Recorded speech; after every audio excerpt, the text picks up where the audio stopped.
2 शतक 3 अर्धशतक 15 चौके 13 छक्के। धर्मशाला में दूसरे दिन भारत के शेरों ने उड़ा दी अंग्रेजों की धज्जियां। थर-थर कांपे इंग्लैंड के गेंदबाज। शोएब बशीर का घमंड हुआ चकनाचूर। मिट्टी में मिल गया बिन डकैत का गुरूर। रोहित और सुमन के बाद इंग्लैंड पर भूखे शेर की तरह टूटे देवदत्त पाटिकल और सरफराज खान। बदले की आग में धधक रहे थे सरफराज खान, मैदान पर आते ही खड़ा कर दिया तूफान। डेब्यू टेस्ट में गरजा देवदत्त पाटिकल का बल्ला, रोहित शर्मा ने किया सलाम।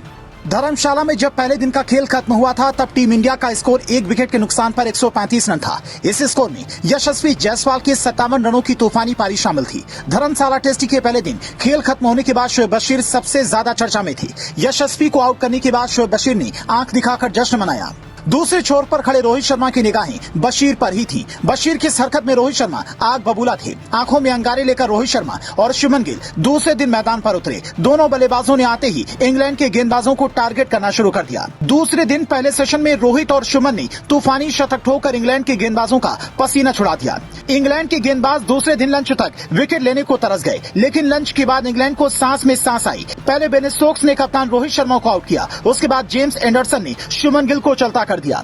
रोहित शर्मा 13 चौके और 3 छक्कों की मदद से 103 रन की पारी खेली, तो शुभमन गिल ने 12 चौके और 5 छक्के जड़कर 110 रन बनाए। रोहित और शुभमन के आउट होने के बाद टीम इंडिया का ये तूफान नहीं रुका। रांची टेस्ट में सस्ते में आउट होने वाले सरफराज खान ने धर्मशाला में अंग्रेजों की खाट खड़ी कर दी। तेज गेंदबाज मार्क वुड के 1 ओवर में उन्होंने 3 चौके और 1 छक्का लगाकर दिन में तारे दिखा दिए। सरफराज खान के साथ साथ देवदत्त पाटिकल ने धर्मशाला के मैदान पर जमकर आग उगली। सरफराज खान ने चौका लगाकर तूफानी अर्धशतक जड़ा, तो देवदत्त पाटिकल ने सहवाग के अंदाज में छक्का जड़कर डेब्यू टेस्ट में पहला अर्धशतक ठोंक दिया। देवदत्त पाटिकल की आतिशी पारी को देखकर पूरा ड्रेसिंग रूम झूम उठा और उनके सम्मान में खड़े होकर तालियां बजाने लगा।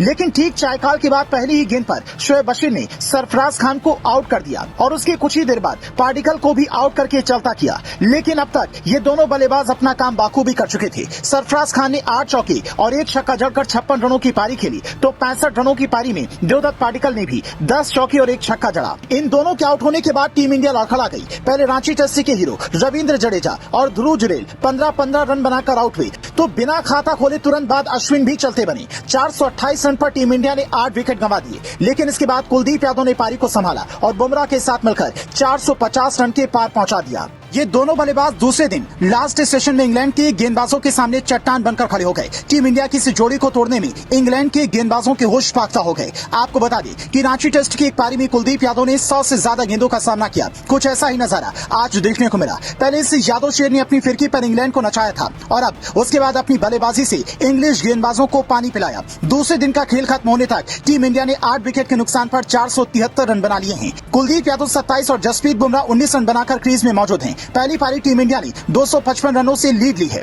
जिसके बाद इंग्लैंड की टीम पर दूसरे दिन ही खतरे के बादल मंडराने लगे हैं। इस सीरीज में अभी तक कोई भी टेस्ट पूरे 5 दिन नहीं चला है। तीसरे या चौथे दिन ही पिछले 4 टेस्टों के परिणाम सामने आ गए हैं। धर्मशाला में भी अब यही होता हुआ लग रहा है। टीम इंडिया के पास विशाल बढ़त है।